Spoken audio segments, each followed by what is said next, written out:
July 25th, 1944. Ideally, you are Flight Lieutenant A.E. Wall of the Royal Air Force.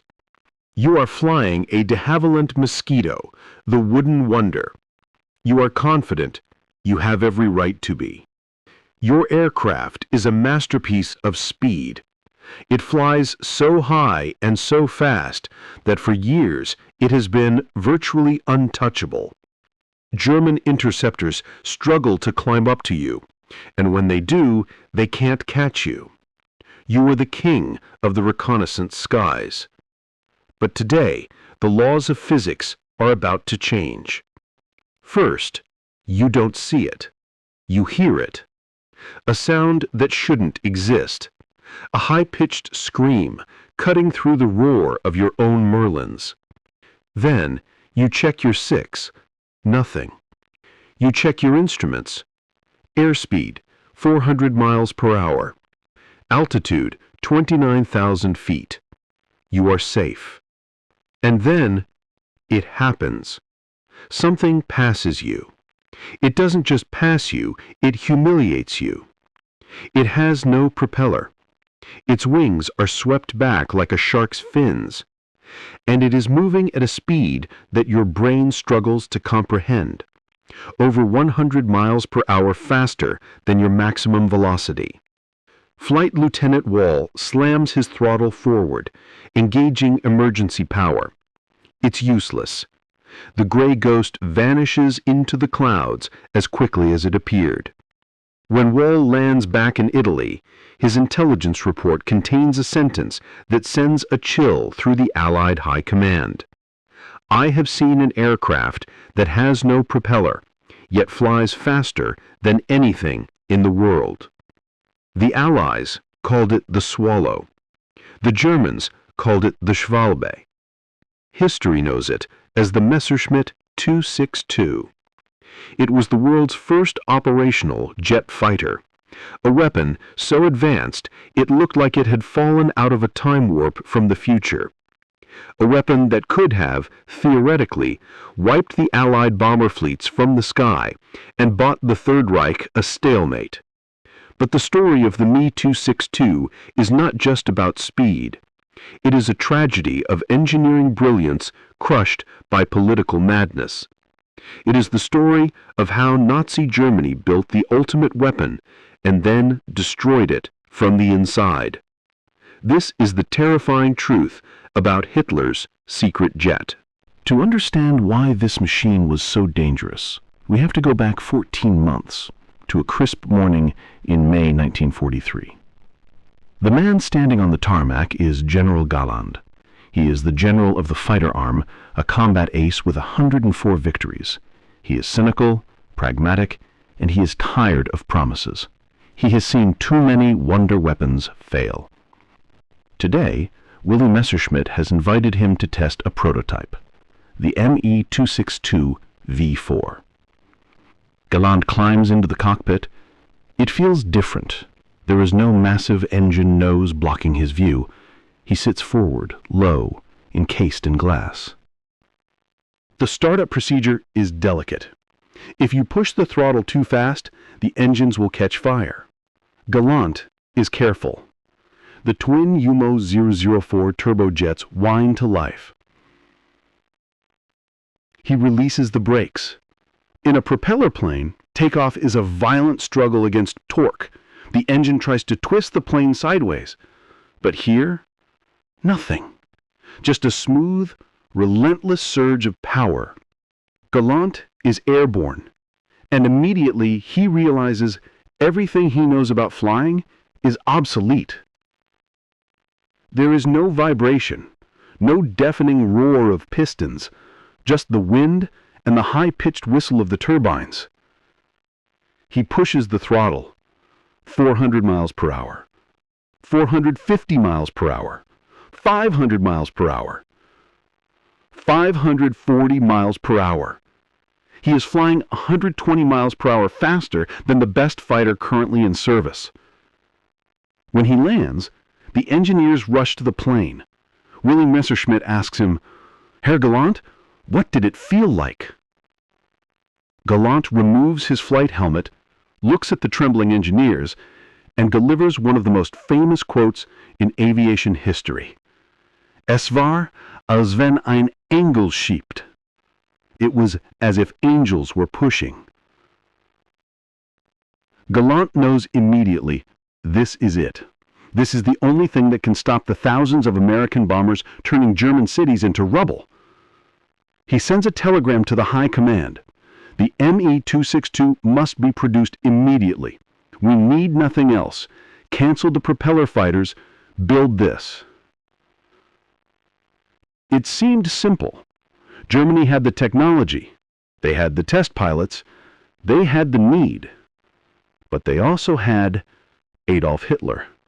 November 1943. The Me-262 is ready for mass production. The tooling is set. The pilots are eager. Hermann Göring presents the aircraft to Hitler at Insterburg. Hitler looks at the sleek, shark-like jet. He doesn't see an interceptor designed to hunt bombers. He sees something else. He is obsessed with retaliation, Vergeltung. He wants to strike back at the Allies on the beaches of an inevitable invasion. Hitler asks a single question: can this aircraft carry bombs? Messerschmitt, ever the opportunist, answers, yes, mein Führer. Theoretically, it can carry 500 kilograms, perhaps 1,000. It was the wrong answer. Hitler's eyes light up. He declares, this is not a fighter. This is the Blitzbomber, lightning bomber. With this, I will smash the invasion on the beaches. Gallant is horrified. To use the Me-262 as a bomber is insanity. First, it has no bomb sight. Second, at 500 miles per hour, you cannot see a target on the ground until you have already passed it. Third, hanging heavy bombs on the wings destroys the aerodynamics, the very speed that makes the jet invincible. Gallant argues, he pleads, he warns that American Mustangs are beginning to escort bombers all the way to Berlin. The Luftwaffe is bleeding to death. They need a shield, not a sword. But Hitler is immovable. He issues a Führer order. The Me-262 is to be built exclusively as a bomber. With that order, the Me-262 was delayed by 6 critical months. While American factories churned out thousands of P-51 Mustangs, the world's most advanced fighter sat in hangars being modified for a job it couldn't do. By the time the order was reversed, it was already too late. The Allies had landed at Normandy. The sky belonged to the Americans, and the angels that Gallant felt pushing him, they were about to turn into demons. But politics wasn't the only enemy.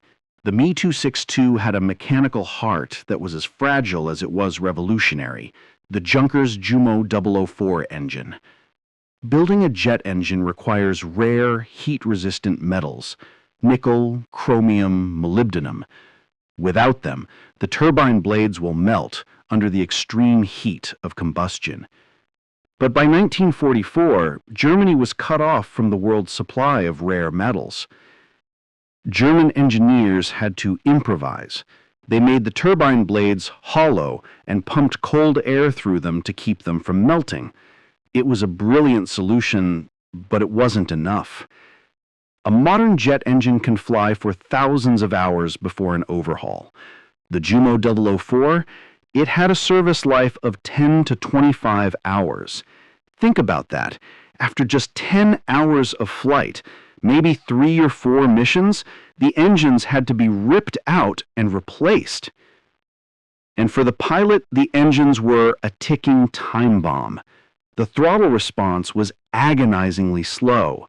If you were in a dogfight and slammed the throttle forward, like you would in a Messerschmitt 109, the engine wouldn't accelerate. It would flood. The compressor would stall, and the engine would catch fire. Pilots had to handle the throttle like a raw egg.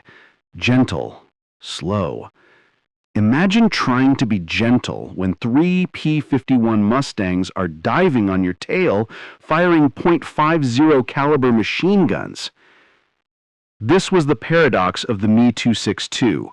Once it was up to speed, it was a god, but getting it there and keeping it there was a gamble with death. By the summer of 1944, the Blitzbomber order was finally reversed. The Shark was allowed to hunt. But fighting in an Me-262 was nothing like fighting in a propeller plane. It required a complete rewiring of a pilot's instincts. In a dogfight, the first rule is usually turn. If someone is behind you, you brake hard. But in the Me-262, if you turned, you died. Turning bleeds speed, and speed was the only thing keeping you alive. The German tactic was called the roller coaster. You climb high, above the Mustangs, above the Thunderbolts. You dive at nearly 600 miles per hour. You slash through the bomber formation, fire, and use your momentum to zoom back up into the safety of the thin air. And the weapons? They were terrifying. The Me-262 was armed with 4K Mk-108 30mm cannons. Allied pilots called them pneumatic hammers. German pilots called them sledgehammers. Just 4 hits from these cannons could tear a B-17 Flying Fortress in half. But there was a catch. The cannons had a short range and a slow muzzle velocity. You had to get close, uncomfortably close. You were closing at 150 yards per second. You have a fraction of a second to aim, fire, and pull up before you collide with the bomber you just destroyed.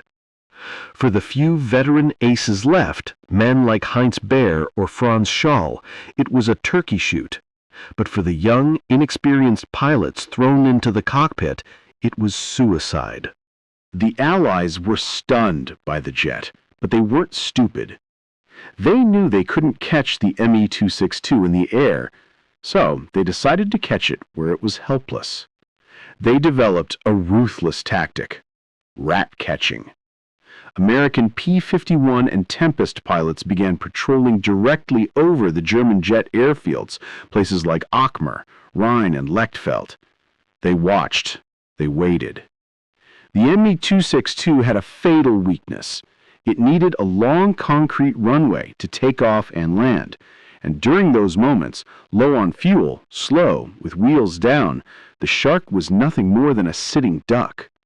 Chuck Yeager, the man who would later break the sound barrier, described it simply: "I just waited for him to slow down for landing, and I nailed him." It wasn't a dogfight. It was an execution. German pilots were shot to pieces while their wheels were touching the tarmac. They were strafed while taxiing. They were killed before they could even close their canopies. To protect the jets, the Luftwaffe had to station Focke-Wulf 190s to circle the airfield, fighters protecting fighters. It was a sign of total desperation. The tragedy of the Me-262 is best summarized by the death of one man, Major Walter Novotny. Novotny was a national hero, a superstar with 258 aerial victories. He was given command of the first dedicated jet fighter wing, Commando Novotny. On November 8, 1944, Adolf Galland visited the base to inspect the unit. As they spoke, the air raid sirens wailed. American bombers were approaching. Novotny didn't have to fly. He had been grounded by Hitler's orders to preserve him as a propaganda icon. But with his general watching and his men dying, Novotny couldn't stand on the ground. He jumped into his jet, White H. The engines screamed and he disappeared into the overcast sky. Over the radio, the ground control heard him report a victory. B-24 down. Engine failure. My turbine is burning. Then silence. And then a garbled final transmission. I'm burning! My God, I'm burning! The wreckage was found near the town of Ypen. The great Walter Novotny, the pride of the Luftwaffe, had been caught by Mustangs while nursing a dead engine. His death broke the spirit of the German jet pilots. If the best among them couldn't survive in this machine, who could? By April 1945, the dream was over. Germany had built over 1,400 Me-262s, but fewer than 300 ever saw combat. Most sat grounded, hidden in forests or parked on the Autobahn, their fuel tanks empty. Nazi Germany had run out of fuel, run out of pilots, and run out of time. On the final days of the war, the remaining jets were sabotaged by their own crews or captured by advancing Allied troops. But the Schwalbe didn't really die. It was captured. In Operation Paperclip, America and the Soviet Union raced to grab the scientists and the airframes. Look at the F-86 Sabre. Look at the MiG-15. Look at the swept wings, the inlet design. The DNA of the Messi 262 lives on in every jet fighter that flies today. The Messi 262 was an engineering miracle, born in a nightmare. It proved that the era of the propeller was over, but it also proved a timeless lesson of war. No wonder weapon, no matter how advanced, can save a regime that is morally and strategically bankrupt. Adolf Galland was right. It felt like angels were pushing, but in the end, they were falling angels. If you enjoyed this deep dive into history, hit the subscribe button and let us know in the comments. If Hitler hadn't interfered, do you think the Messi 262 could have changed the outcome of the war? Thanks for watching.